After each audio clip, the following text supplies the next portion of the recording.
Hello everyone, welcome back to the run academy.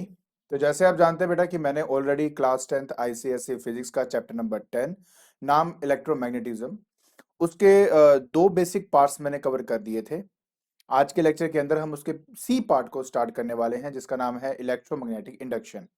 और हाँ, ऊपर जितने भी चैनल और जो पेजेस दिए गए हैं उनके जो लिंक्स है वो हमने डिस्क्रिप्शन बॉक्स में डाल दिए हैं। तो बिना कोई टाइम वेस्ट किए चलिए शुरू करते हैं।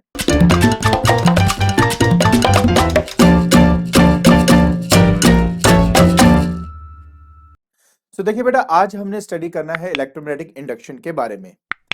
आपकी लाइफ में देखना कुछ टॉपिक ऐसे होंगे जो आपके फेवरेट बन जाते हैं। इलेक्ट्रोमैग्नेटिक इंडक्शन मेरा उनमें से ही एक है।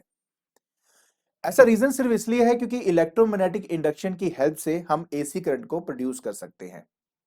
और उसी एसी करंट को अगर मुझे ट्रांसमिट करना है लॉन्ग डिस्टेंस तक के लिए तो मुझे ट्रांसफॉर्मर्स का इस्तेमाल करना पड़ता है। और ट्रांसफॉर्मर का काम होता है आपकी वोल्टेज को स्टेप अप या स्टेप डाउन करना। उससे क्या इंपैक्ट पड़ता है वो हम आगे जाके पढ़ेंगे। बट द थिंग इज, अपने आप में ये टॉपिक इतना इंपॉर्टेंट है कि हमारी पूरी सिविलाइजेशन के ऊपर इसने अपना इंपैक्ट डाला हुआ है। तो चलिए इसकी शुरुआत करते हैं। देखिए, शुरुआत होती है 1820 के अंदर हैंस ओस्टन के द्वारा। आप जानते हैं कि इन्होंने एक एक्सपेरिमेंट करके या डेमोन्स्ट्रेट करके यह बताया था कि अगर किसी भी वायर के अंदर करंट को हम पास करें तो वो क्या प्रोड्यूस करता है, मैग्नेटिक फील्ड। तो बेसिकली इन्होंने यह बताया था कि किस तरीके से हम चाहें तो इलेक्ट्रिक करंट से मैग्नेटिक फील्ड को प्रोड्यूस कर सकते हैं। अब क्या है ना कि कई साइंटिस्ट जो हैं या कई फिजिसिस्ट जो, अगर मैं बात करूं मैं, वो हमेशा आउट ऑफ द बॉक्स जो सोचते हैं वो पूरी सिविलाइजेशन पे इंपैक्ट डाल देते हैं। और उन्हीं में से हैं माइकल फैराडे। अब माइकल फैराडे ने यह सोचा कि अगर इलेक्ट्रिक करंट से मैग्नेटिक फील्ड को प्रोड्यूस किया जा सकता है तो क्या हम मैग्नेटिक फील्ड से इलेक्ट्रिक करंट को प्रोड्यूस नहीं कर सकते। तो उन्होंने कई सारे एक्सपेरिमेंट करके यह पता लगाया कि हम चाहें तो मैग्नेटिक फील्ड से इलेक्ट्रिक करंट को प्रोड्यूस किया जा सकता है। बट उसके लिए ऑफ कोर्स कुछ कंडीशंस हैं। आज हम उसी के बारे में पढ़ने वाले हैं। और जो फिनोमिनन है उस पूरे फिनोमिनन को हम इलेक्ट्रोमैग्नेटिक इंडक्शन कहते हैं। तो क्या थे वो एक्सपेरिमेंट, हम उनकी जो डेमोन्स्ट्रेशन है थोड़ा अभी हम समझेंगे। उसके बाद जाके हम कंक्लूड करेंगे कि एक्चुअल में इलेक्ट्रोमैग्नेटिक इंडक्शन क्या होता है, किस वजह से होता है। अगर मुझे जो करंट मेरा बन रहा है अगर उसकी डायरेक्शन पता करनी हो तो वो कैसे पता करेंगे, what are the rules behind it. तो आज के लेक्चर के अंदर I am going to sum up all about electromagnetic induction की एग्जैक्टली होता क्या है। अगर इसका मैग्नीट्यूड फाइंड करना हो तो कैसे किया जा सकता है, डायरेक्शन फाइंड करना हो तो कैसे फाइंड किया जा सकता है, सारा कुछ हम आज इसी के लिए ही पढ़ेंगे। तो देखिए बेटा, शुरुआत करते हैं the demonstration of the phenomenon of electromagnetic induction. क्या है ये बेटा, एक एक चीज को आराम आराम से समझना। And I hope at the end of this video I don't think कि आपको कोई प्रॉब्लम या कोई डाउट रह जाएगा रिगार्डिंग दिस इलेक्ट्रोमैग्नेटिक इंडक्शन। तो शुरुआत करते बेटा, तो सबसे पहले हम स्टार्ट करेंगे इस फिगर से। आप यहां पे देख सकते हो बेटा कि मेरे पास एक वुडन सिलेंडर है। ठीक है, या पेपर का आप पेपर को रोल करो, रोल करने के बाद आपका एक सिलेंडर बन जाएगा। तो वो एक सिलेंडर है आपका। उसके अराउंड आप देख सकते हैं कि मेरा कॉपर की जो कॉइल्स है ना उनको वाउंड किया हुआ है, मतलब एज ए सोलेनोइड मैंने क्रिएट किया हुआ है। और साथ में लगा दिया एक गैल्वेनोमीटर। इस गैल्वेनोमीटर का काम होता है, पहली बात तो ये बहुत ही सेंसिटिव डिवाइस है। अगर थोड़ा सा भी अमाउंट ऑफ करंट इसमें से पास करेगा ना तो इसमें डिफ्लेक्शन आ जाएगी, पहली बात। और दूसरी बात, अगर आप ध्यान से देखो तो बेटा इसका जो नीडल है वो सेंटर पे होता है। तो मान लीजिए कि अगर करंट ए टू बी जा रहा है तो मान लेते वो इस तरह से डिफ्लेक्ट होगा।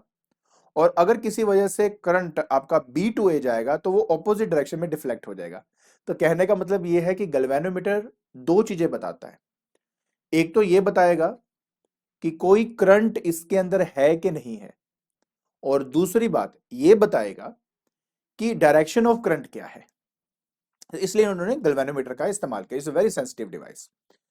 अच्छा, अब यहां पे रखा है एक बार मैग्नेट जिसका नॉर्थ पोल ये रहा, साउथ पोल ये रहा। और V इक्वल टू 0 का मतलब है बेटा कि इनिशियली ये रेस्ट पे है।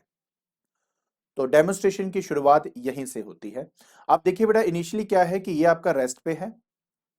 तो आप देख सकते हो गैल्वेनोमीटर बिल्कुल सेंटर पे है, मतलब इसमें कोई भी करंट इंड्यूस नहीं हुआ, कोई भी करंट है ही नहीं इसके अंदर।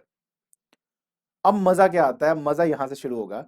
देखिए, जब हम किसी भी बार मैग्नेट को अपने इस सोलेनोइड की तरफ लेके जाते हैं विद वेलोसिटी v, तो हमने ये देखा कि गैल्वेनोमीटर में डिफ्लेक्शन आ गई। तो हमने कहा चलो ठीक है, हो सकता है कि जब मैग्नेट को हम पास लेके जाएंगे तो उसकी मैग्नेटिक फील्ड की स्ट्रेंथ की वजह से हो सकता है कि इसमें करंट इंड्यूस हो गया हो। और इनिशियली आप देख लीजिए बेटा, जो करंट है आपका बी टू ए जा रहा है, और ऐसा क्यों होता है इसके बारे में मैं आपको समझाऊंगा, बट थोड़ा आगे जाके। एक बार के लिए आप ये देखिए कि जब हमारा मैग्नेट स्टेशनरी था तो गैल्वेनोमीटर में कोई भी डिफ्लेक्शन नहीं थी, लेकिन जब उसी मैग्नेट को हम सोलेनोइड की तरफ लेके जा रहे थे तो गैल्वेनोमीटर में डिफ्लेक्शन आ गई। ठीक है, बहुत बढ़िया। हमने कहा कि यार जैसे नजदीक लाया होगा ना, स्ट्रेंथ उसकी बढ़ गई होगी मैग्नेटिक फील्ड की, तो ऑटोमेटिकली गैल्वेनोमीटर में डिफ्लेक्शन आ गई होगी। लेकिन बाद में क्या हुआ, जब उसके पास ले जाकर मैंने अपने मैग्नेट को स्टेशनरी कर दिया, मतलब रेस्ट पे ले आया, तो गैल्वेनोमीटर में फिर से जीरो डिफ्लेक्शन हुई, मतलब वो वापस अपनी ओरिजिनल पोजीशन पे आ गया। अब ये सबसे बड़े हैरानी की बात थी।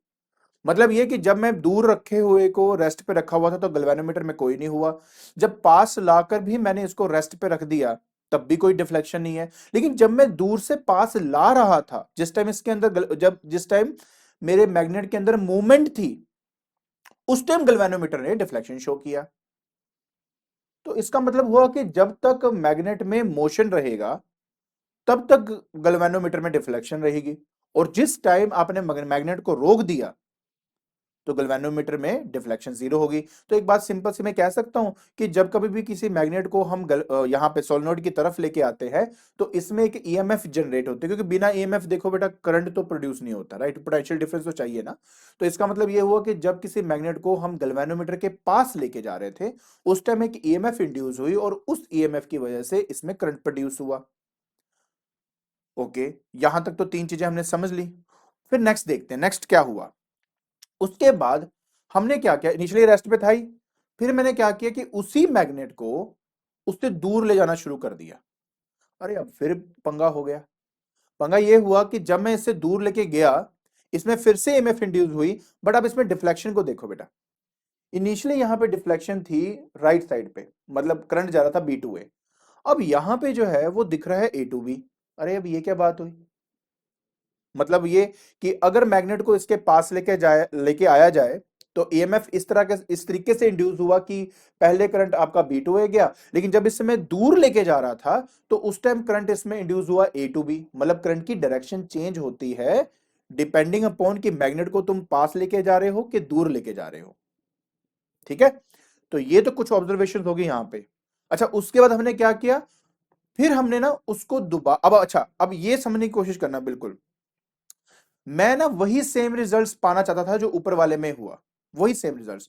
तो मैंने किया, अपने मैग्नेट की ना पोलैरिटी चेंज कर दी। मतलब देखो, इनिशियली क्या हुआ, ये आपका रेस्ट पे था, ठीक है, रेस्ट पे था। रेस्ट के बाद मैं उसके पास लेके गया, नॉर्थ पोल पास जा रहा है, इसमें जो करंट है वो बी टू ए आपका ट्रेवल कर गया। अगले केस में क्या हुआ, मैं रेस्ट पे ले आया, गैल्वेनोमीटर में कोई डिफ्लेक्शन नहीं हुई। उसी नॉर्थ को मैं वापस से दूर ले गया, जैसे दूर लेके गया तो मैंने देखा कि यार इसमें डिफ्लेक्शन फिर से हुई, but in the opposite direction. फिर मैंने एक थोड़ा सा दिमाग और लगाया कि भाई पहले मैं नॉर्थ को नजदीक लेके आया था, अब एक काम करता हूँ साउथ को लेके आता हूँ नजदीक, देखते क्या होता है। जब साउथ को नजदीक लेके आया तो इसमें वही सेम रिजल्ट हमें मिले जो इससे ऊपर वाले में है जब नॉर्थ को इससे दूर लेके गया था। तो एक बार तो दिमाग चकरा गया। अब समझने वाली बात ये थी कि यार हुआ कैसे, क्यों ये सब ऐसा हो रहा है। अच्छा, दूसरी बात, एक बात और बताऊं आपको, आप मान लीजिए मैग्नेट को स्टेशनरी कर देते हो, उसके बाद अगर आप कोयल को भी इसकी तरफ लेके जाओगे या पीछे लेके जाओगे तो फिर से सेम आपको फिनोमिनल्स दिखाई देने को मिलते हैं। मतलब गैल्वेनोमीटर, जब गैल्वेनोमीटर सोलेनोइड जब तक आपने दूर रखा हुआ है, रेस्ट पे रखा हुआ है, तो इसमें कोई डिफ्लेक्शन नहीं, बट जब इस सोलेनोइड को उठा के जब इसके पास लेके जाओगे तो फिर से इसमें डिफ्लेक्शन आएगी, पीछे लेके जाओगे फिर से डिफ्लेक्शन आएगी। लेकिन जब ये स्टेशनरी होगा तो डिफ्लेक्शन बिल्कुल नहीं होगी। तो क्या मैं ये कह सकता हूं कि when ever there is a relative motion between a magnet and a coil and EMF is induced? मतलब जब कभी भी इन दोनों में से कोई एक मोशन में होगा with respect to other of course, तो इसमें ईएमएफ इंड्यूस होती है। ऐसी कई सारी बातें दिमाग में थी जिसको समझना हमारे लिए बहुत इंपॉर्टेंट था। ये तो डेमोन्स्ट्रेशन के बारे में बात है। आई होप आपको ये तो समझ में आ गया ना कि एग्जैक्टली हुआ क्या यहां पर। आगे देखते हैं। उसी चीज का बेटा रेप्लिका यहां बनाया गया। देखो मैग्नेट यहां लेके आए, बीच में जीरो आपका गैल्वेनोमीटर हो गया। जब मैं पीछे लेके जा रहा हूं तो करंट की डायरेक्शन चेंज हो गई। फिर जब स्टेशनरी कर दिया तो जीरो हो गया। अगर मैं पास लेके आ रहा हूं तो करंट की डायरेक्शन देखो चेंज हो गई। स्टेशनरी कर दिया तो जीरो हो गया। सेम अगर फिर पीछे, तो all the time we are seeing that there should be a relative motion. Motion होना चाहिए दोनों में से किसी एक का, या तो कॉइल मैग्नेट की तरफ आए या मैग्नेट कॉइल की तरफ आए। जब तक ये मोशन रहेगा तब तक गैल्वेनोमीटर आपका मतलब जो करंट है वो शो कर रहा है। जिस टाइम रिलेटिव मोशन जीरो, मतलब दोनों में से कोई भी अगर, मतलब दोनों ही अगर आपके रेस्ट पे है, तो उस टाइम गैल्वेनोमीटर कोई डिफ्लेक्शन शो नहीं करता।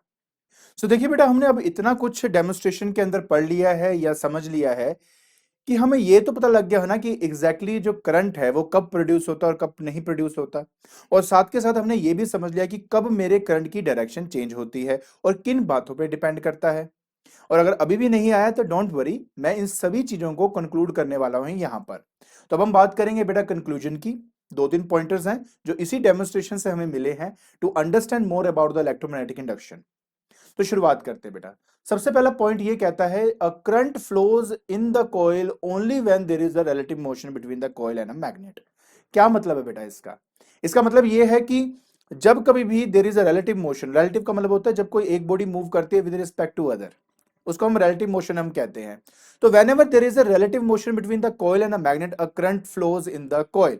मतलब या तो मैग्नेट कॉइल की तरफ जा रहा हो या दूर जा रहा हो, या तो कोयल मैग्नेट की तरफ आ रहा हो या दूर जा रहा हो, या दोनों एक दूसरी तरफ आ जा रहे हैं बेटा, उन कंडीशंस के अंदर हमने हमेशा ये चीज ऑब्जर्व करी है कि जो करंट है वो हमारे सर्किट के अंदर फ्लो होना शुरू हो जाता है। लेकिन जिस टाइम दोनों ही रेस्ट पे होते हैं तो हमने ये देखा कि करंट उसमें फ्लो नहीं करता। तो मतलब ये है कि there should be a continuous motion of a magnet towards the coil or away from the coil, similarly for the coil towards the magnet or away from the magnet, हमने current flow होते देखा है। तो ये तो मेरा पहला point हो गया। उसके बाद नेक्स्ट पॉइंट कहता है बेटा the direction of current is reversed if the direction of motion is reversed या पोलैरिटी इज रिवर्स्ड। आपको याद है मैंने डेमोन्स्ट्रेशन में क्या दिखाया था कि जब नॉर्थ पोल मेरे कॉइल की तरफ आ रहा था तब हमारा जो करंट है वो एक डायरेक्शन में फ्लो कर रहा था। वही नॉर्थ पोल जब मैं पीछे लेके गया तो मैंने देखा कि डायरेक्शन उल्टी हो गई। और दूसरी बात मैंने आपको ये भी बताया था कि इंस्टेड ऑफ नॉर्थ पोल ले जाने के बजाय अगर मैं साउथ पोल लेके जाऊंगा तो फिर से रिजल्ट ऑपोजिट आ रहे थे हमारे। तो बेटा कहने का मतलब ये है कि अगर तो करंट को प्रोड्यूस करना है तो रिलेटिव मोशन होना चाहिए। दूसरा, अगर करंट की डायरेक्शन चेंज करनी है तो या तो आप जो मैग्नेट है उसके मोशन को रिवर्स कर दीजिए या तो पोलैरिटी को रिवर्स कर लीजिए। इन दोनों केसेस में करंट की डायरेक्शन चेंज हो जाती है। एंड तीसरा इंपॉर्टेंट पॉइंट, देखिए बेटा the current in the coil is increased, मतलब ये कि अगर मैं ये चाहता हूं कि मैं करंट जो प्रोड्यूस हो रहा है वो और ज्यादा बढ़ा सकूं, तो बेटा इन चीजों पे काम करना पड़ेगा। पहला है by the rapid motion of a magnet. ऐसा क्यों होता है मैं आपको आगे जाके थोड़ा और बताने वाला हूं, लेकिन अभी के लिए मैं बता देता हूं कि देखिए बेटा सिंपल सी बात है कि मेरे पास एक कॉइल है, उस कॉइल के पास मान लीजिए मेरे पास एक मैग्नेट है। अब जितनी तेजी से आगे पीछे करते जाओगे ना बेटा उतना ज्यादा अमाउंट ऑफ करंट इसमें प्रोड्यूस होता है। यस होता है। क्यों होता है उसके बारे में थोड़ा आगे जाके बताऊंगा, but yes, by increasing the rapid motion of the magnet we increase the strength of current. ये सबसे पहला पॉइंट है। दूसरा पॉइंट कहता है कि by the use of a strong magnet. देखिए अगर आपने जो मैग्नेट यूज किया, अगर एक स्ट्रॉन्ग मैग्नेट यूज करोगे तो उसकी मैग्नेटिक फील्ड की जो स्ट्रेंथ होगी वो ज्यादा होगी और रिजल्ट्स उतने ही अच्छे आएंगे और उतना ज्यादा अमाउंट ऑफ करंट आपका प्रोड्यूस होता है। तो ये हो गया आपका दूसरा फैक्टर। और तीसरा, देखिए एक बात आपको बताऊं, ये एक्सपेरिमेंटली देखा गया है कि अगर आप नंबर ऑफ टर्न्स बढ़ा देते हो सोलेनॉइड के तो उतना जो जो इंपैक्ट आपको जैसे दो कॉइल्स में मिलना चाहिए उससे ज्यादा इंपैक्ट आपको मिलता है अगर उसके नंबर ऑफ टर्न्स बढ़ा के 10 कॉइल बना दिए जाए, क्योंकि हर एक कॉइल का इंपैक्ट आपस में ऐड होकर रिजल्ट हाई मिलता है। तो बेटा यहां पे सिंपल सी बात यह है कि या तो आप इंक्रीज कर दो नंबर ऑफ टर्न्स को, और दूसरा हमने ये किया कि नंबर ऑफ टर्न्स वही रखे बट जो एरिया ऑफ क्रॉस सेक्शन है उसको बढ़ा दिया। अब एरिया ऑफ क्रॉस सेक्शन को बढ़ाने का क्या मतलब, क्या what do mean by area of cross section बढ़ा दिया? मतलब ये बेटा देखो इनिशियली क्या था कि मान लेते कि मेरे पास जैसे दो टर्न्स हैं और अब उसको बढ़ाकर मान लीजिए मैंने 4 टर्न्स कर दिए। अब इस कंडीशन के अंदर हमें करंट की वैल्यू ज्यादा मिलेगी। अच्छा एक केस ये था कि हमारे पास दो टर्न्स हैं, अब मैंने उसका एरिया ऑफ क्रॉस सेक्शन बढ़ा के, अभी भी 2 टर्न्स है but area of cross section बढ़ा दिया, ये जो एरिया है ना, ये वाला एरिया, इसको बढ़ा दिया। तो उससे भी क्या हुआ कि मेरा जो करंट की वैल्यू है वो इंक्रीज हो गई। अब ऐसा क्यों होता, क्या होता, मैं आगे जाके बताऊंगा ना, लेकिन अभी के लिए ये 3 मेन कंक्लूजन है बेटा जो हमें यहां से मिलते हैं। तो पहला क्या है, करंट फ्लो करेगा कॉइल के अंदर whenever there is a relative motion. दूसरा हमने ये पढ़ा कि अगर करंट की डायरेक्शन चेंज करनी है तो या तो आप पोलैरिटी को चेंज कर दो या तो मोशन ऑफ अ मैग्नेट को रिवर्स कर दो, चेंज हो जाएगा। अगर करंट की स्ट्रेंथ को बढ़ाना है तो 3 बातों पे डिपेंड करता है, कितनी फास्टली आप जो है मैग्नेट को मूव करवाते हो। नंबर 1 रैपिड मोशन चाहिए, उसके लिए जितना तेज करोगे उतना ज्यादा अमाउंट ऑफ करंट प्रोड्यूस होगा। दूसरा, स्ट्रॉन्ग मैग्नेट यूज कर लो, मैग्नेटिक स्ट्रेंथ बढ़ जाएगी तो ऑटोमेटिकली रिजल्ट अच्छे आ जाएंगे। तीसरा, या तो आप नंबर ऑफ टर्न्स बढ़ा दीजिए, और नंबर ऑफ टर्न्स नहीं बढ़ा सकते तो आप एक काम करो यार, एरिया ऑफ क्रॉस सेक्शन बढ़ा दो, क्योंकि जितना ज्यादा एरिया ऑफ क्रॉस सेक्शन होगा ना, उसमें क्या होगा, एक्चुअली क्या है, ये सब बातें रिलेट हो रही है बेटा मैग्नेटिक फ्लक्स के बारे में, number of magnetic field lines के बारे में, वो मैं आपको आगे जाके अब क्लियर करने वाला हूं, बट अभी के लिए यहाँ पे आपने कंक्लूजन को स्टडी करना है। आई होप आपको बेटा ये बात अच्छी तरह समझ में आ गई होगी। Very good. देखिए, अब हम बात करेंगे बेटा फैराडे के एक्सप्लेनेशन के बारे में, मतलब उन्होंने क्या एक्सप्लेन किया, बेटा ऐसा क्यों हो रहा है, what is the reason behind it, इन सब के पीछे का कारण क्या है, वो हम अब यहां पे स्टडी करेंगे। और उसके लिए मैंने क्या किया बेटा, एक ना बहुत बढ़िया यहां पर एक्सपेरिमेंट करके दिखाया बेटा कि किस तरह से सब कुछ टेक प्लेस करता है। देखिए, मैं इसकी शुरुआत जो करूंगा वो समझाने से पहले मैं यहाँ पे कुछ दिखाना चाहता हूँ, प्लीज इसको समझिए। इट इज अ सिमुलेशन, मैंने सिमुलेशन का इस्तेमाल किया है जस्ट टू डेमोन्स्ट्रेट कि किस तरह से ये सब काम करता है। सो देखिए बेटा, सबसे पहले आपके पास यहाँ पे क्या है, मैग्नेट है, ये नॉर्थ पोल है, ये मेरे नंबर ऑफ कॉइल्स यहाँ पे देख सकते हो 1 2 एंड 3 मेरे नंबर ऑफ कॉइल्स हैं। इसको मैंने कनेक्ट कर दिया मेरे एक वोल्ट मीटर के साथ, आप चाहें तो गैल्वेनोमीटर कह सकते हैं, बट हम चाहें तो वैसे तो गैल्वेनोमीटर से वोल्ट मीटर भी बना सकते हैं, वो सारी बातें बाद में करेंगे। देखिए, ये एक बल्ब है यहाँ पर। सो मैं आपको जो चीज दिखाना चाहता हूं वो है the number of magnetic field lines. अगर आप काउंट करें कि नॉर्थ पोल में से कितने number of magnetic field lines निकल रही है, तो ये है बेटा आपका 1 2 3 4 5 6 7 एंड 8। तो 8 है आपके number of magnetic field line जो नॉर्थ पोल से बाहर निकल रही है, और सेम बेटा एंटर कर रही है साउथ पोल के अंदर। दूसरी बात, अब हमने ये देखना है कि इस कॉइल का ये है बेटा एरिया ऑफ क्रॉस सेक्शन, ठीक है, ये हमारा एरिया ऑफ क्रॉस सेक्शन होता है। इस एरिया में से कितनी number of magnetic field line pass हो रही है, अगर आप काउंट करेंगे तो मिलेगा 1 2 3 एंड 4। इसको कहा जाता है बेटा मैग्नेटिक फ्लक्स। मैग्नेटिक फ्लक्स का मतलब होता है the number of magnetic field line passing through a given area. Number of magnetic field line वो है क्या, इसका बेटा फ्लक्स। तो आप देख सकते हो कि इनिशियल स्टेज में यहां पे सिर्फ 4 number of magnetic field line जो है वो आपकी मूव कर रही है। अब मैंने क्या किया बेटा, यहां से एक मैग्नेट को उठाया और उसके पास ले गया। अब प्लीज समझना इस बात को, जब इस मैग्नेट को उठा के मैं इसके पास लेकर गया तो देख सकते हो मेरा बल्ब ग्लो हो गया, और देख सकते हो कि मेरा जो उसमें निडल में डिफ्लेक्शन आ गई।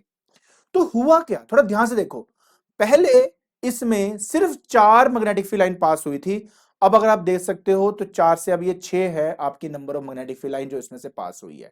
और अभी ये जो बाकी के 2 हैं, ये वाले ये भी पास होने वाले हैं इसके थ्रू। आप देख रहे हो कि क्या हो रहा है, कि आपके number of magnetic field lines में चेंज आ रहा है। इसी को वर्ड दिया गया मैग्नेटिक फ्लक्स, मतलब there is a change in magnetic flux. इस मैग्नेटिक फ्लक्स के चेंज की वजह से इसमें ईएमएफ इंड्यूस होती है। मतलब जब आप इसके पास लेके जाते हो तो number of magnetic field lines में इंक्रीज आता है, मतलब फ्लक्स में इंक्रीज आता है, जिसकी वजह से इसमें ईएमएफ इंड्यूस होती है और बल्ब जो है वो ग्लो करता है। जब आप इसको बेटा पीछे की तरफ लेके जाते हो तो number of magnetic field line कम होनी शुरू हो जाती है, मतलब मैग्नेटिक फ्लक्स में डिक्रीज आना शुरू हो जाता है, और उसकी वजह से फिर से ईएमएफ इंड्यूस होती है, but in the opposite direction. सारी कहानी मैग्नेटिक फ्लक्स की है, number of magnetic field line जो पास कर रही है उस एरिया से, उस पे डिपेंड करती है। तभी तो हम कहते हैं कि अगर मान लीजिए मेरे पास ये है, अगर मैं इसका एरिया बढ़ा दूं, सपोज है ना, मेरे पास जो एरिया में इसको बढ़ा दूं, तो देखिए मान लीजिए यहां से मेरे पास 10 मैग्नेटिक फील्ड लाइंस आ रही हैं, अगर मैं इसका एरिया छोटा कर दूं, इतना ही कर दूं एरिया, तो इसमें से 2 निकलेंगी, राइट। अगर एरिया बढ़ा दूंगा तो 4 निकलेंगी, और एरिया बढ़ा दूंगा तो मतलब मान लेते हैं 8 निकलेगा, और कर दूंगा तो पूरी की पूरी 10 मैग्नेटिक फील्ड लाइन निकलेंगी। तो एरिया बढ़ाने से number of magnetic field lines उसमें से ज्यादा पास करती हैं, इसलिए करंट ज्यादा प्रोड्यूस होता है, जो हमने कंक्लूजन में पढ़ा था। सो पहली बात क्लियर हो गई। दूसरी बात, नंबर ऑफ टर्न्स। आप जितने नंबर ऑफ टर्न्स को बढ़ाएंगे, हर टर्न में से ये मैग्नेटिक फ्लक्स चेंज होता जाएगा, और उतना ही जो रिजल्ट, हर एक में करंट प्रोड्यूस होगा, हर एक में करंट प्रोड्यूस होगा, हर एक में करंट प्रोड्यूस होगा, वो आपस में ऐड हो जाएगा, जिसकी वजह से करंट की स्ट्रेंथ बढ़ जाएगी। इसलिए नंबर ऑफ टर्न्स बढ़ाने से भी करंट का स्ट्रेंथ बढ़ता है, या उसका एरिया बढ़ाने से क्या होगा कि हम ज्यादा number of magnetic field lines को पास होने देंगे, जिससे ज्यादा अमाउंट ऑफ करंट आपका प्रोड्यूस होता है। सारी कहानी मैग्नेटिक फ्लक्स या number of magnetic field lines के ऊपर ही डिपेंडेंट है। यही है मेन चीज। अगर आपने ये समझ लिया तो कभी कोई प्रॉब्लम नहीं आएगी। सो देखिए बेटा, इसके अंदर मैंने आपके लिए सिर्फ इतना ही किया अभी तक कि अच्छा, अब नेक्स्ट देखिए। नजदीक लेके आया तो 8 हो गए टोटल। अब देखो, पीछे लेके जा रहा हूं तो कम हो रहा है, लेकिन फिर भी ग्लो करेगा। पास लेके जा रहा हूं, देखिए ग्लो हुआ। लेकिन मेन चीज पता क्या है बेटा, मेन बात इसमें यही थी कि अब देखिए, मैं एक बार फिर से दिखा रहा हूं। नजदीक लेके आया तो ग्लो हुआ, रुक गया, नहीं हुआ। पीछे लेके आया, ग्लो हुआ, रुक गया, नहीं हुआ। फिर पास लेके आया, ग्लो हुआ, रुक गया, कुछ नहीं हुआ। पीछे तेज, अब मैंने फास्ट करा, ठीक है। अभी तो बिल्कुल स्लो कर रहा हूं तो कम अमाउंट ऑफ करंट प्रोड्यूस हो रहा है। स्लो किया, कम अमाउंट ऑफ करंट प्रोड्यूस। लेकिन अगर मैं तेज करूंगा, देखो तेज करने से क्या हो रहा है, वो देखो डिफ्लेक्शन कितनी ज्यादा हुई, देखो, देख रहे हो। तो याद है मैंने क्या कहा था, कितनी रैपिडली आप मोशन करते हो, जितनी फास्ट आप मोशन करोगे उतना ज्यादा अमाउंट ऑफ करंट प्रोड्यूस होता है। क्यों? क्योंकि अब कम टाइम के अंदर ज्यादा amount of magnetic field line pass हो पा रही है। कम टाइम के अंदर देखो, पहले क्या था, 4 सेकंड मानो लग रहे हैं इन 8 मैग्नेटिक फील्ड लाइन को पास होने में, बिल्कुल सही है। अब मैंने 1 सेकंड के अंदर इन 8 को उसमें से निकाल दिया, तो ऑब्वियस है बेटा कि मेरे जो इलेक्ट्रॉन्स की मोशन है उस पर ज्यादा फोर्स मिलेगी, और वो तेजी से मूव करेंगे और ज्यादा अमाउंट ऑफ करंट प्रोड्यूस होगी। एक्चुअली होता यही है, हमारे जो इलेक्ट्रॉन्स हैं वो इन वायर्स में मूव करते हैं। मैग्नेटिक फील्ड की प्रेजेंस में उनको फोर्स मिल जाती है, और उसी फोर्स की वजह से वो एक वन पर्टिकुलर डायरेक्शन में मूव होने शुरू हो जाते हैं। उसको लॉरेंस फोर्स कहते हैं, मैं ज्यादा डिटेल में नहीं जाऊंगा। बट इतनी बात यह है कि इसकी प्रेजेंस की वजह से उन इलेक्ट्रॉन्स को एक पर्टिकुलर डायरेक्शन में अलाइनमेंट मिल जाती है, वो एक पर्टिकुलर डायरेक्शन में मूव होने लग जाते हैं। अब वो तेजी से अगर मूव करेंगे तो स्ट्रेंथ बढ़ जाएगी, और उसके लिए मैग्नेटिक फ्लक्स का तेजी से चेंज होना बहुत इंपॉर्टेंट है। तो ये सब बातें एक दूसरे से इस तरह से रिलेटेड है। आई होप बेटा आपको अच्छी तरह बात समझ में आ गई होगी इस एक्सपेरिमेंट के बारे में। तो यही बेटा कंक्लूजन्स थी, और आई होप आपको अब कंक्लूजन अच्छी तरह समझ में आ गए होंगे कि या तो हम नंबर ऑफ टर्न्स बढ़ा दें, या तो एरिया बढ़ा दें। इन सब का मेन कारण बस यही कि यार फ्लक्स में चेंज आ जाए, या रैपिड मोशन करें। रैपिड मोशन क्यों करें, समझ में आ गया होगा, ठीक है। तो आई थिंक बेटा सिमुलेशन के थ्रू आपको ये तो समझ में आ गया होगा कि एग्जैक्टली होता क्या है जब किसी मैग्नेट को हम कॉइल के पास लेके जाते हैं या उससे दूर लेके जाते हैं। तो फाइनली क्या कंक्लूजन निकलता है बेटा, यही निकलता है कि ultimately we have to change the number of magnetic field line passing through the coil. अगर वो वैल्यू को मैं जल्दी चेंज कर दूं तो स्ट्रेंथ बढ़ जाएगी, अगर स्लो चेंज करूंगा तो स्ट्रेंथ कम रहेगी। एरिया बढ़ाकर अगर मैं number of magnetic field line जो पास हो रही हैं कॉइल से, अगर वो इंक्रीज कर दूं तो स्ट्रेंथ बढ़ जाएगी।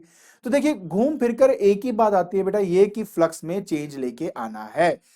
जितनी जल्दी चेंज लेके आओगे करंट की वैल्यू उतनी बढ़ती जाएगी, ठीक है। चलिए, अब मैं आपको लेके चलता हूं बेटा इस फिगर के थ्रू एक बार फिर से सबको समझने के लिए। तो मेरे पास कॉइल है बेटा, ये मैग्नेट है, बहुत सारे मैग्नेटिक फील्ड लाइंस निकल रही हैं, बट इसमें से सिर्फ 3 मैग्नेटिक फील्ड लाइंस निकल रही हैं।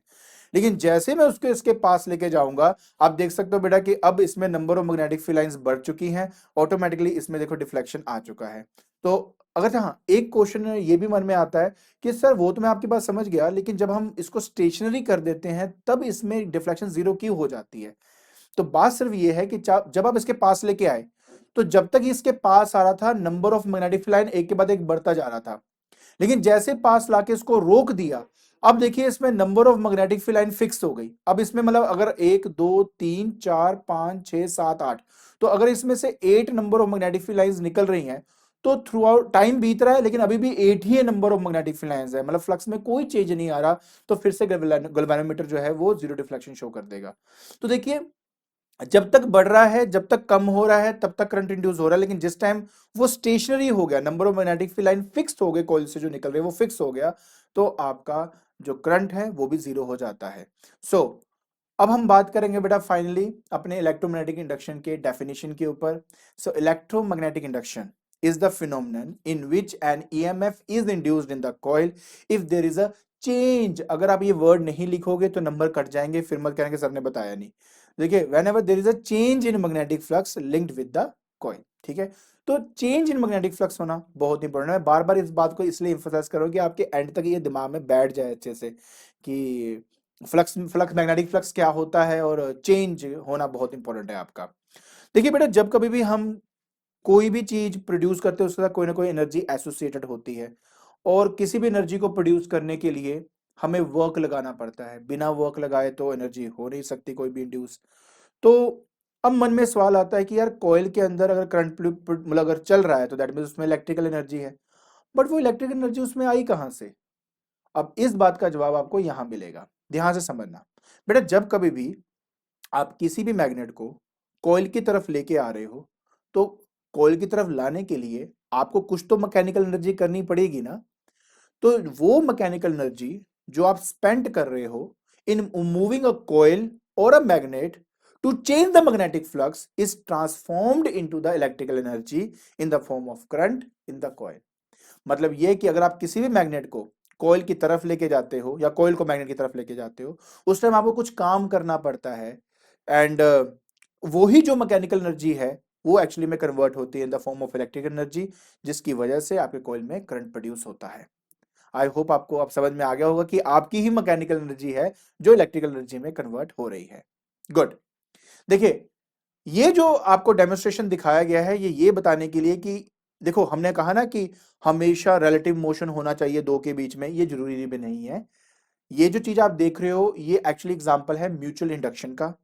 ये जो एग्जांपल है इसी के बेसिस पे आपके ट्रांसफॉर्मर को बनाया गया था।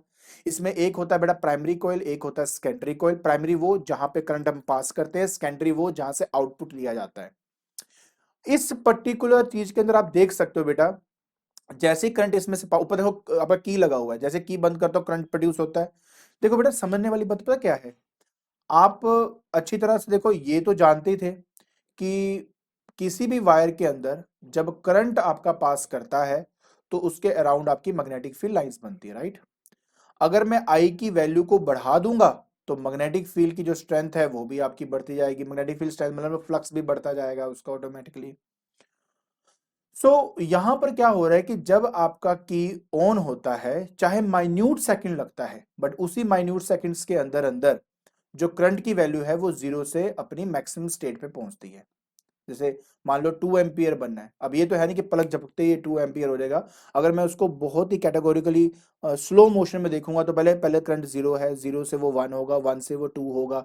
तो कहने का मतलब ये है कि करंट आपका जब तक अपना मैक्सिमम स्टेडी स्टेट पे नहीं पहुंच जाता तब तक उसकी वैल्यू लगातार बढ़ती रहती है। और क्योंकि उसकी वैल्यू लगातार बढ़ती रहती है तो number of magnetic field lines बढ़ते हैं। उसी मैग्नेटिक फील्ड लाइंस के इन्फ्लुएंस में अगर किसी और कॉइल को रखूंगा तो मतलब उसमें फ्लक्स में चेंज आ रहा है। फ्लक्स क्यों? क्योंकि देखो ना, जैसे जैसे करंट बढ़ता जाएगा तो पहले एक टर्न, एक मतलब मैग्नेटिक फील्ड लाइन पास हुई, फिर दो हुई, फिर तीन हुई, फिर चार हुई, फिर पांच हुई। तो जब तक ये जीरो से वन नहीं हो जाता तब तक इसमें लगातार number of magnetic field lines बढ़ती रहती है, मतलब फ्लक्स चेंज होता रहता है, जिसकी वजह से गैल्वेनोमीटर में एक डिफ्लेक्शन आती है। जिस टाइम मैं इसको स्विच ऑफ करता हूं तो ऑफ करने से क्या होगा, करंट की वैल्यू अब 2 एम्पियर से दोबारा वापस जीरो तक आएगा। मतलब करंट की वैल्यू अब 2, 2 से 1, 1 से 0।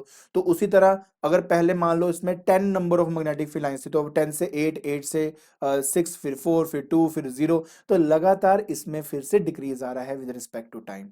तो फिर से गैल्वेनोमीटर शो करता है deflection but in the opposite direction. आप देख सकते हो बेटा, थोड़ा ध्यान से देखिए, आपको काफी बातें जो है इसी में आपको ऐसे क्लियर हो जाएंगी अगर आप ध्यान से देखें। तो इनिशियली यहां पर आप देख सकते हो कि गैल्वेनोमीटर पहले इस तरफ शो कर रहा है, जब ऑफ किया तो ऑपोजिट डायरेक्शन में ऐसे आपका शो कर रहा है। आई होप आपको बेटा अच्छी तरह ये बात समझ में आ गई होगी। ठीक है, चलिए अब आपको लेके चलता हूं बेटा अपने नेक्स्ट टॉपिक की तरफ। अब हमने बात करनी है बेटा factors affecting the magnitude of induced EMF. बहुत सिंपल है, देखो हमने इतना कुछ पढ़ लिया इसके रिलेटेड कि आई थिंक अब आपको समझ में आ जाएगा कि अगर मुझे इसको कैलकुलेट भी करना है तो कैसे कैलकुलेट करूंगा। बाकी फॉर्मूला बेटा आपके सामने है, this one is the formula. करना क्या है वो मैं बताता हूं। देखिए, बहुत सिंपल चीज है। इंड्यूस्ड ईएमएफ कहता है कि change in magnetic flux of each turn into the number of turns in the coil divided by time in which the magnetic flux changes। मतलब क्या है यार, देखो मैं मतलब से समझाऊंगा। देखो मेरे पास मान लीजिए बेटा, ये मेरे पास कुल मिला के 5 टर्न्स है, 1 2 3 4 5 टर्न्स है मेरे पास, ठीक है।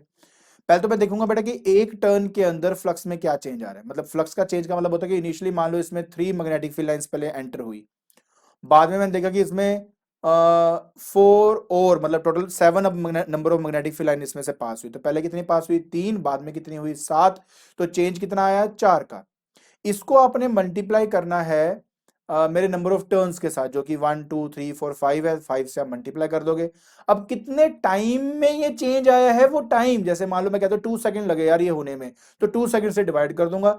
इससे मैं अपने इंड्यूस्ड ईएमएफ को कैलकुलेट कर सकता हूं। सो आई होप आपको समझ में आ गया होगा कि मतलब क्या है, कि भाई एक कॉइल में कितना चेंज आया फ्लक्स का, पहले वो देख लो, उसको मल्टीप्लाई कर दो नंबर ऑफ टर्न्स के साथ, और उसके बाद आप उसको डिवाइड कर देंगे उस टाइम के साथ जितना टाइम लगा है वो चेंज आने में। ठीक है, एक बात याद रखें, जितना कम टाइम होगा, आप देख सकते हो टाइम की वैल्यू जितनी कम होगी ईएमएफ उतनी ज्यादा होगी। तो कम टाइम में ज्यादा चेंज मतलब ईएमएफ ज्यादा होना। ठीक है, चलिए इसके अलावा मैं आपको ऑलरेडी बता चुका हूं बेटा, ये तभी इसी के बेसिस पे हम कह सकते हैं कि ये दो बातों पे डिपेंड करता है। एक तो on the rate of change of magnetic flux, rate मतलब टाइम से डिवाइड करना, तो चेंज ऑफ मैग्नेटिक फ्लक्स को टाइम से डिवाइड करो, तो ये rate of change of magnetic flux पे डिपेंड करता है। जितना जल्दी होगा ईएमएफ की वैल्यू उतनी ज्यादा होगी। ठीक है, on the number of turns, obvious है बेटा, न्यूमरेटर में नंबर ऑफ टर्न्स हैं, जितने नंबर ऑफ टर्न्स ज्यादा होंगे आपके ऑटोमेटिकली ईएमएफ की वैल्यू भी उतनी ही ज्यादा होगी। आई होप आपको ये बात अच्छी तरह समझ में आ गया होगा। तो अभी हमने बात करी इसके स्ट्रेंथ के बारे में, अब हम बात करेंगे डायरेक्शन ऑफ इंड्यूस्ड ईएमएफ के बारे में। ठीक है, और इसके बाद मेरा टॉपिक जो है यहीं पे खत्म हो जाएगा, लेकिन इसको भी समझना बहुत इंपॉर्टेंट है। देखिए सबसे पहले बेटा हमने बात करनी है अपने फ्लेमिंग्स के राइट हैंड रूल की। देखिए बेटा राइट हैंड रूल क्या है, ऑब्वियस आपको मेरा लेफ्ट नजर आ रहा होगा, बट कोई इशू नहीं है, आप समझिए ये क्या चीज है आपका। ये है बेटा फ्लेमिंग का right hand rule. Right hand rule में मैं जो इसको याद करता हूं, इसका तरीका होता है IBM। आई हो गया ये आपका, दैट इज जिसको मैं मिडिल फिंगर बोल देता हूँ। ठीक है, यहाँ पे बताया गया है कि देखो ये सेंटर फिंगर है, ये फोर फिंगर है, और ये आपका क्या है, थंब है। तो सेंटर फिंगर जो है इसको मैं आई बोलता हूं, फोर फिंगर को मैं बी बोलता हूं। बी क्यों, क्योंकि मैग्नेटिक फील्ड को बी से रिप्रेजेंट करते हैं हम। और थंब जो है वो एक्चुअली एम इसलिए बोलता हूं क्योंकि मोशन ऑफ अ कंडक्टर के बारे में बताता है। मतलब क्या है इसका, मैं थोड़ा आपको डिटेल में समझाता हूं। देखिए बेटा ये जो रूल है ना, ये अप्लाई किया जाता है अगर मान लीजिए कि मेरे पास मैग्नेटिक फील्ड है। देखिए ये मेरी मैग्नेटिक फील्ड है सपोज, याद है क्रॉस और डॉट का मतलब मैंने बताया था।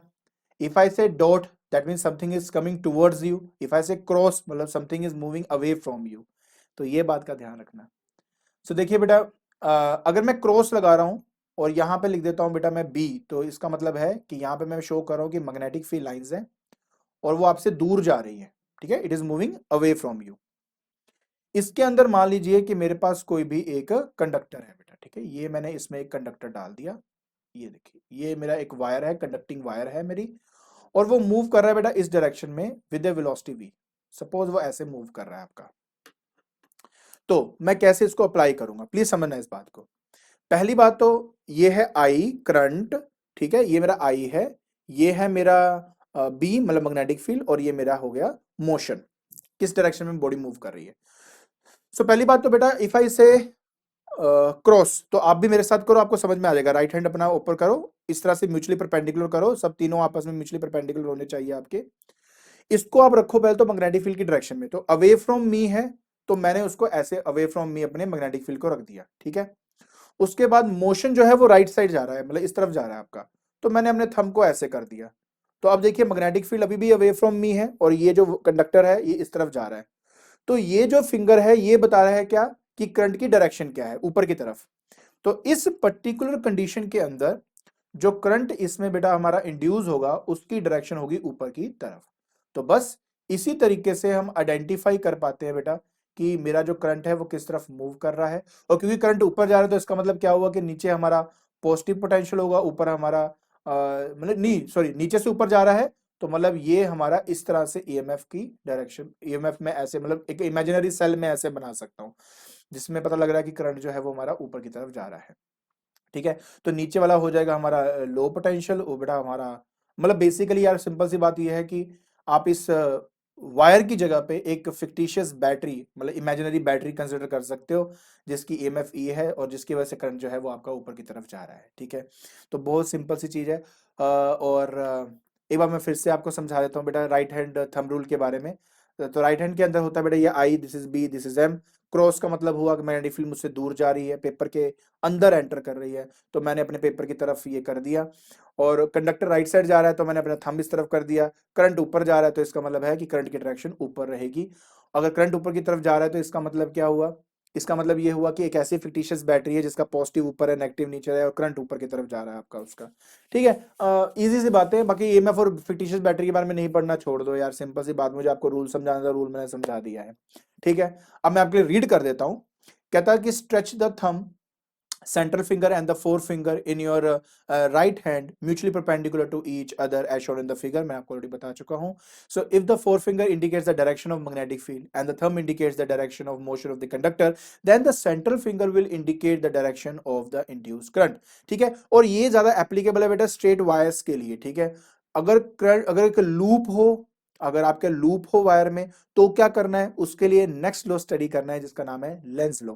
तो चलिए पहले आपको मैं अब वो समझाता हूं। अब हमने स्टडी करना है बेटा अपने लेंज लॉ के बारे में। क्या बोलता है लेंज लॉ? मैं आपको ये बता दूं बेटा कि ये जो लॉ बनाया गया था ये ऑब्जर्वेशन को देखकर बनाया गया था। मतलब क्या है मैं समझाता हूं, पहले आप इसको पढ़ लेते हैं। कहते हैं according to Lenz law the direction of induced EMF is such that it opposes the cause which produces it. देखो कभी बार स्टेटमेंट से बातें समझ में नहीं आती, लेकिन अब एग्जांपल दूंगा ना तो 100% देखना आपको समझ में आ जाएगा। So let me give you an example related to it. देखिए बेटा क्या होगा कि देखिए सबसे पहले बेटा मान लीजिए कि मेरे पास ये एक कॉइल है। ठीक है, ये कॉइल हो गया, मतलब बेसिकली एक लूप है, वायर का लूप है।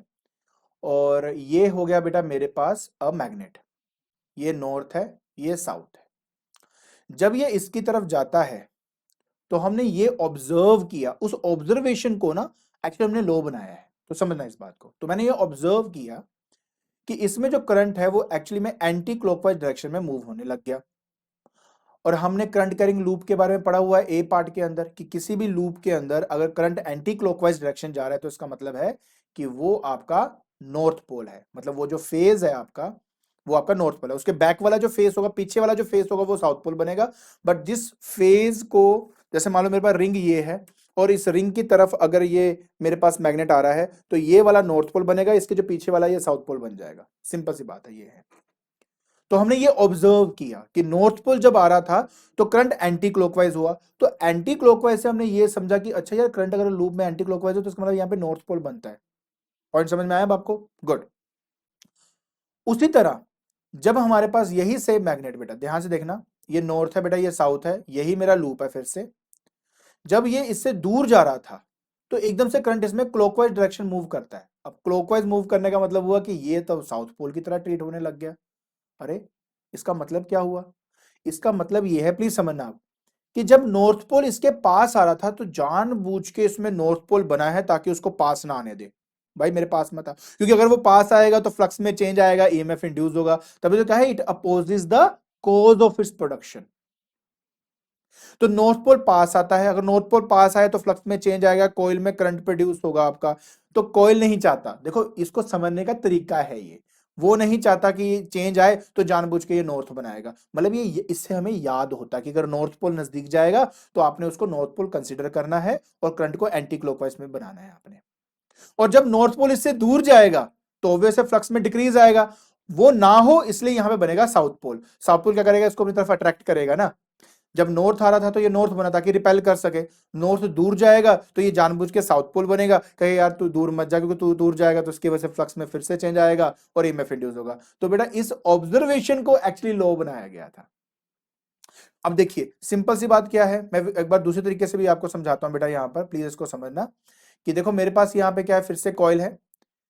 ठीक है, अब साउथ पोल आएगा इसकी तरफ, तो अगर साउथ पोल इसकी तरफ आएगा तो अब आप खुद सोच के देखो, अब मैंने जितनी बातें बताई हैं, अगर साउथ पोल इसकी तरफ आएगा तो करंट की डायरेक्शन क्या होगी, अब आप खुद सोचो। ये लो है, तो जब साउथ पोल नजदीक आएगा तो ये चाहता नहीं कि साउथ पोल नजदीक आए, तो इसका मतलब है इसको साउथ पोल बनना पड़ेगा। साउथ पोल के लिए करंट आपका क्लॉकवाइज होगा। तो देखिए आपके दिमाग में अपने आप आ गया ना बेटा कि करंट की डायरेक्शन क्या होगी, बस इसी तरह का लो है। तो साउथ पोल बनाने के लिए इसको करंट को क्लॉकवाइज लाना होगा, तो इससे मैं करंट की डायरेक्शन को डिटरमिन कर सकता हूं इस लॉ से। उसी तरह अगर मान लीजिए साउथ पोल आपसे दूर जा रहा है, इस कॉइल से दूर जा रहा है, तो आपके दिमाग में क्या आना चाहिए, अच्छा साउथ पोल दूर जा रहा है, दूर जाएगा तो अब ये दूर ना जाए, इसके लिए इसका नॉर्थ बनना इंपॉर्टेंट है, तो ताकि ये अट्रैक्ट कर सके और दूर ना जाए। इसका मतलब है कि इसमें एंटी क्लॉकवाइज डायरेक्शन में जो आपका करंट है वो फ्लो करेगा। बस बेटा इस तरीके से हम अपने करंट की डायरेक्शन को डिफाइन करते हैं। ठीक है, तो वापस मैं आपको अब लेके चलता हूं आपके लो की तरफ। लो यही कहता है कि according to the Lenz law, the direction of induced EMF, the direction of induced EMF is such that it opposes the cause which produces it। तो मतलब एक्चुअली में वो हो रहा था, उसको अपने लो बना दिया और उन्होंने लेंस लो बना दिया। कि अगर अच्छा आपको याद करने का तरीका ये है कि अगर नॉर्थ आ रहा है तो जानबूझ के नॉर्थ बनेगा ताकि रिपेल कर सके, अपोज कर सके, और अगर नॉर्थ दूर जा रहा है तो जानबूझ के साउथ बनेगा ताकि अट्रैक्ट कर सके, मतलब चेंज नहीं होने देना फ्लक्स के अंदर। तो यही है बेटा आपका लेंस लो। सो देखिए बेटा, जब हमने लेंस लो को समझ लिया है तो एक स्टेटमेंट और रह जाती है, उसको भी अच्छे से समझ लेते हैं। कहते हैं कि जो आपका लेंस लो है बेटा, lens low is based on conservation of energy, conservation of energy. क्या मतलब है बेटा इस स्टेटमेंट का? देखिए बेटा, आप भी अच्छी तरह जानते हो कि जब हम मैग्नेट को लेके आते हैं तो उसके अंदर क्या होता था कि उसमें इलेक्ट्रिकल एनर्जी इंड्यूस होती थी। अब वो इलेक्ट्रिकल एनर्जी कहीं से तो आई है, और हमने पहले पढ़ लिया कि मैकेनिकल वर्क जो हम करते हैं उसकी वजह से आती है। लेंस लो ने उसको और थोड़ा अच्छे से एक्सप्लेन कर दिया। देखिए, जब भी हम कोई वर्क करते हैं ना बेटा अगेंस्ट एनी फोर्स, तभी बेटा एनर्जी स्टोर होती है। एग्जाम्पल देता हूँ, डोंट वरी। मेरे पास कोई बॉडी है, ग्राउंड में पड़ी है, अगेंस्ट द ग्रेविटी जब उसको उठाकर मैं किसी हाइट पे लेके जाता हूं, तब उसमें पोटेंशियल एनर्जी स्टोर होती है। मतलब ये कि whenever you do some work against certain forces, तो उस कंडीशन में आपकी एनर्जी स्टोर होती है। यहां पर भी यही है। देखिए, अगर मान लीजिए बेटा मैं आपको ये कह रहा हूं कि मेरे पास ये कॉइल है, और अगर नॉर्थ पोल जो है ये रहा, साउथ ये रहा, नॉर्थ इसकी तरफ आ रहा है, तो आप ये तो समझ गए बेटा इसमें नॉर्थ पोल बनता है। लेकिन देखो बेटा होता क्या है, प्लीज अंडरस्टैंड। इसके मोशन की वजह से फ्लक्स चेंज होता है, फ्लक्स चेंज होगा तो करंट आपका एंटी क्लॉकवाइज मूव करेगा, और एंटी क्लॉकवाइज अगर करंट कैरिंग लूप है तो वो नॉर्थ पोल बन जाएगा। नॉर्थ पोल बनेगा तो मतलब इसकी खुद की मैग्नेटिक फील्ड लाइंस बाहर आएंगी, इसकी अपनी बाहर आ रही हैं, तो मतलब ये दूसरे को क्या करेंगे, रिपेल करना शुरू कर देंगे। उस रिपल्शन को ओवरकम करते हुए still I am doing work to move that magnet towards the coil. Now please understand हो क्या रहा है। मैं मैग्नेट को पास लेके गया, इसके फ्लक्स की वजह से ये नॉर्थ पोल बना, इसकी अपनी मैग्नेटिक फील्ड निकली, दोनों की मैग्नेटिक फील्ड क्लैश कर रही है, मतलब एक दूसरे को रिपेल कर रहे हैं। उस रिपल्शन के बावजूद मैं मैग्नेट को उठाकर कॉइल की तरफ लेके जा रहा हूं, मतलब आई am doing work against the force of repulsion. Since I am doing work against the force of repulsion, I am doing mechanical work against the force of repulsion. So, this particular amount of work done is stored in the form of energy known as electrical energy. Clear? तो देखो ना, अगर आप work करते हो against any force, तो किसी form में तो कन्वर्ट होगा ही, वो आपकी इलेक्ट्रिकल एनर्जी है बेटा। उसी तरह suppose you are having another coil and you are moving north pole away from this coil, right? So now what will happen, of course flux में चेंज आएगा, जिसकी वजह से करंट इसमें क्लॉकवाइज मूव करेगा। अगर करंट क्लॉकवाइज मूव करेगा तो मतलब ये साउथ पोल की तरह बिहेव करेगा। Now in this scenario it is going to attract the north pole towards itself. But what we are doing work against the force of attraction and moving this magnet away from the coil. So now I am doing work against the force of attraction. Again, my mechanical energy is stored in the form of energy known as electrical energy. All the time, what we are doing is doing work against the force of attraction or the force of repulsion. And our mechanical energy is actually converting in the form of electrical energy. So that is why we are saying that Lenz law is based on the conservation of energy. I hope आपको समझ में आ गया। क्योंकि देखो, अगर ऐसा ना होता तो मैं ये, देखो सीधी सी बात है, कंजर्वेशन ऑफ एनर्जी मतलब neither we can create any form of energy और destroy, we just convert our form of energy from one form to another form. यही कंजर्वेशन ऑफ एनर्जी है आपकी। तो यहां दिख रहा है कि if I am doing certain mechanical energy, तो इसका मतलब उसमें कोई ना कोई चीज तो होनी चाहिए ना जिसकी वजह से वो हो रहा है। तो बस लेंज लॉ को बनाया गया on the basis of the conservation of energy. I hope आपको ये बात अच्छी तरह समझ में आ गया होगा। ठीक है, तो आज के लेक्चर के अंदर हमने स्टडी किया इलेक्ट्रोमैग्नेटिक इंडक्शन के बारे में। हमने डेमोन्स्ट्रेशन देखी, हमने कंक्लूजन देखा, हमने ये देखा कि अगर जो ईएमएफ इंड्यूस हो रहा है उसका स्ट्रेंथ को पता करना है तो किन बातों पे डिपेंड करता है। और इवन हमने डायरेक्शन के बारे में स्टडी किया, हमने लेंस लो के बारे में स्टडी किया, आज हमने बहुत कुछ किया। आई होप आपको ये सब समझ में आ गया होगा। और अगर आपको मेरी वीडियो पसंद आ रही है तो please like it, share it and subscribe it. आज के लिए बस इतना ही। Thank you so much.